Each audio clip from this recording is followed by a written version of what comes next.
Olá, tudo bem? Bem-vindo ao nosso tradicional Café com Ações. Saúde a todos. Café com Ações é um giro de notícias, informações, conteúdos sobre o mundo da economia, da bolsa de valores, dos investimentos, o mundo empresarial. Aqui a ideia é mostrar que é preciso ser seletivo, separar o joio do trigo. O tempo é um recurso insubstituível, portanto, use o seu tempo de forma inteligente. Use ele para agregar conhecimento, para lhe dar produtividade, para encontrar as melhores estratégias para performar melhor os seus investimentos. Desta forma, temos que lidar com o tempo. Se afaste do que é ruído, do que pode dispersar sua concentração, sua atenção e sua energia. Isso pode lhe levar a perder dinheiro. Muito bem, o que eu gostaria de chamar a atenção no programa de hoje? Vamos começar com a questão do ataque cibernético que aconteceu com as lojas Renner, né? A Renner desmentiu em um comunicado que teria pago um resgate para restabelecer seus sistemas operacionais. Então, essa foi uma informação que a Renner divulgou ao mercado. Uma outra informação foi o CEO sobre esse assunto ainda, o CEO da Marisa, o Marcelo Pimentel, ele declarou que expressava sua repulsa, né, com relação ao ataque das lojas Renner e que isso não era fruto da fragilidade da concorrente e que, na verdade, todas as empresas estão vulneráveis a esse tipo de crime. Eu quero expressar aqui toda a minha repulsa ao que aconteceu, disse ele, com as lojas Renner e dizer que isso não é uma fragilidade deles, é um problema dos criminosos. Todas as empresas estão vulneráveis. Somos competidores no High Street, mas os respeitamos muito e sabemos o quanto eles trabalham com muita diligência nesse contexto. Todo o meu apoio a eles, disse o executivo em uma live. O que é importante dizer é que, na verdade, os criminosos estão aproveitando o momento, né? O momento da pandemia fez com que a experiência digital aumentasse. Então, esse é o primeiro fato, ou seja, mais transações acontecendo no meio digital. Um outro fato importante é que a pandemia provocou o home office, ou seja, as pessoas foram trabalhar em casa e se conectam com os sistemas corporativos de suas casas. E aí estão as vias de vulnerabilidade. Os hackers investiram nessas vias de vulnerabilidade e estão acessando com certa facilidade os sistemas corporativos. Isso está acontecendo no mundo inteiro. O que precisa ser feito? Eu apenas faço um reparo à frase do CEO da Marisa, de dizer que o problema é dos criminosos. Não, o problema são os criminosos. E o problema é das empresas e não dos criminosos. São as empresas que estão passando por esses ataques. Então o problema é delas e não dos criminosos. Os criminosos são os oportunistas, estão aproveitando as oportunidades. Quais são as oportunidades? As vias de acesso, as vulnerabilidades para invadir os sistemas corporativos, aproveitando o aumento da experiência digital e aproveitando que as pessoas foram trabalhar em home office e a partir daí acesso aos sistemas corporativos e a partir do momento que elas não tomam os devidos cuidados, que possuem computadores que são vulneráveis, eles aproveitam dessa vulnerabilidade para acessar os sistemas corporativos que normalmente eram mais protegidos, mas não contavam com essa mudança nas relações do trabalho. E essa mudança foi muito rápida por conta da pandemia. As empresas não conseguiram acompanhar a velocidade da mudança, porque foi em questão de dias que as pessoas tiveram que ir para suas casas no ano passado. E aí o que aconteceu no mundo inteiro foi que os hackers se prepararam rapidamente para aproveitar as oportunidades. E tem um facilitador aí no mundo dos cybercrimes, que são os criptoativos. Então, os criptoativos são as moedas recorrentes que esses criminosos se utilizam para receber seus resgates e não deixar pistas. Por isso que a regulação dos criptoativos há de acontecer nos próximos meses. Em que tempo? Não sei. não é uma questão de se vai acontecer, é uma questão de quando vai acontecer. O mundo está discutindo isso e a regulação vai acontecer, isso é certo. Que impacto isso vai ter no mundo cripto? Eu não sei. O que se sabe é que existe muito criminoso dentro do mundo cripto. Existe muito criminoso que utiliza os criptoativos para desvio de recursos, para atividades criminosas em geral, né? Venda de armas, venda de drogas, venda de produtos ilícitos, enfim, há um mundo paralelo na internet, há um mundo paralelo que fatura bilhões e bilhões de dólares no mundo inteiro e se utiliza da ideia do criptoativo, da criptomoeda, para navegar oculto. Esse anonimato há de acabar e é isso que a gente vai ver nos próximos meses. Que impacto isso vai ter nas moedas? Não sei. Algum impacto talvez tenha, porque é possível que esses cybercriminosos percam essa capacidade de utilizar esses criptoativos como moeda de troca das suas operações criminosas, né? Vamos aguardar. Muito bem. Outra informação que eu queria dar no dia de hoje é sobre a questão do minério de ferro. Estava havendo uma queda do minério de ferro, ontem deu uma reagida nas ações das empresas que trabalham com isso, como a Vale, né? E o que está por trás disso? Não só do minério de ferro, como das commodities, né?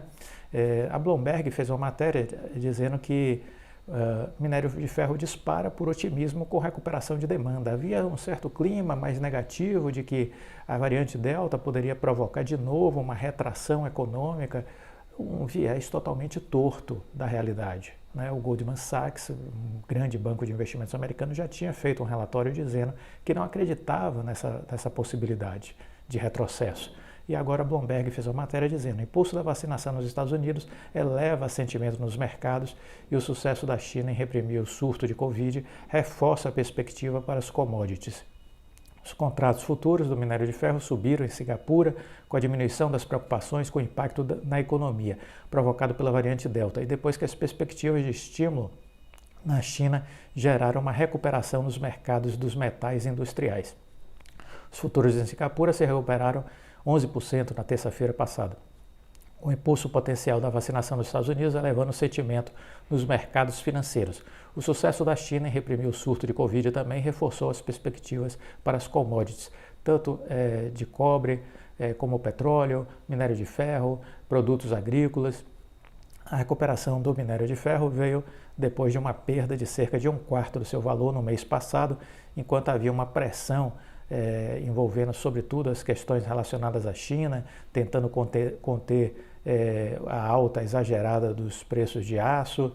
Além disso, as próprias preocupações com relação à variante Delta, de que a China poderia até retroceder com os lockdowns, mas o fato é que uma semana depois dessa semana as coisas começaram a melhorar, a contagem de casos diários de Covid da China caiu para 0 e o Banco Central Chinês prometeu aumentar o suporte financeiro para a economia real.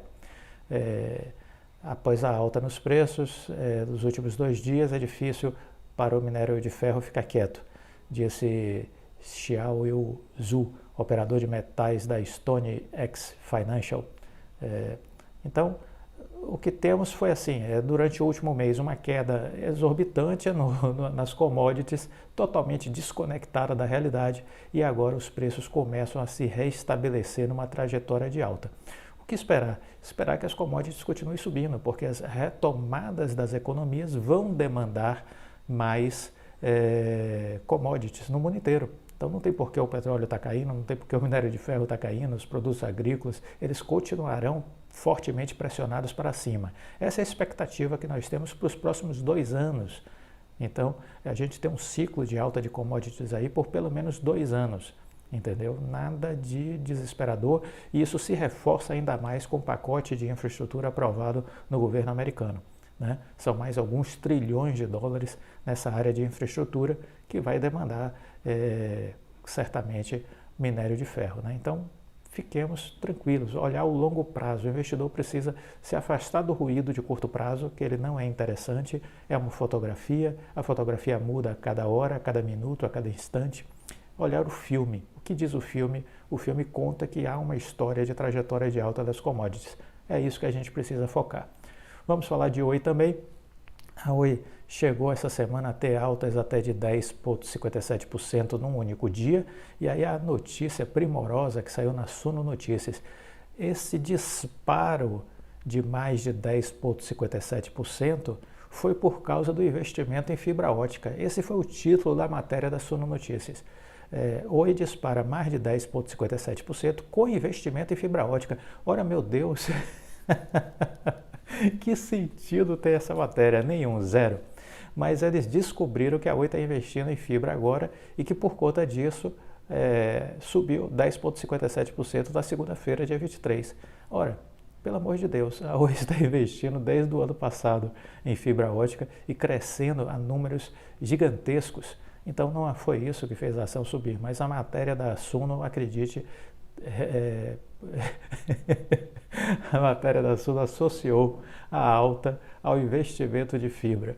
A ação da Oi continua seguindo o ritmo do pregão de sexta-feira passada, quando terminou uma sessão em alta em 1,96 e na avaliação de João Beck, economista e sócio da BRA, essa alta pode ser um caso de short squeeze leve, que é um desarme de posições vendidas no papel. Além disso, na segunda-feira, os investidores ficarão atentos ao anúncio de que a companhia investiu 638 milhões na expansão de fibra ótica na região sul do Brasil.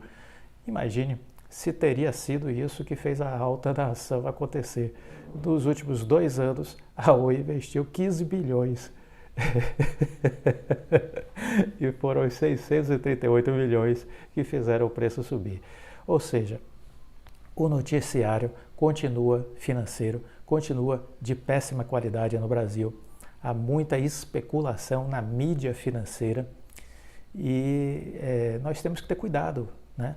Porque a mídia financeira é de baixa qualidade, ela volatiliza muito as ações, ela traz muita especulação, notícias distorcidas por conta da má qualidade da mídia financeira. Isso, quando vai para as redes sociais, potencializa, porque nas redes sociais, na internet, é pior. Se a mídia financeira é ruim, a internet consegue ser pior, 10 vezes pior. Então aí é uma terra de cego, o nego atira para tudo quanto é lado, entendeu? E não sabe nem para onde está atirando, o que é que está acertando, entendeu? É um chute atrás do outro. Então muito cuidado, se você é investidor e vive se alimentando do que sai na mídia tradicional, sem ter senso crítico, e pior, se alimenta dos ruídos das redes sociais, você é um fracassado, entendeu? Esse é o meu diagnóstico que eu tenho para você. Você é um fracassado, você estará sendo um perdedor na Bolsa de Valores. Quer aprender a investir? Mude seu jeito de pensar e de agir. Acompanhe a gente no canal Viver de Renda que você vai aprender a ser um investidor de longo prazo. Aprender a escolher poucas e boas empresas para investir. Esse foi o Café com Ações de hoje. Deixe seu like, compartilhe com os amigos, fique com Deus e até a próxima. Tchau.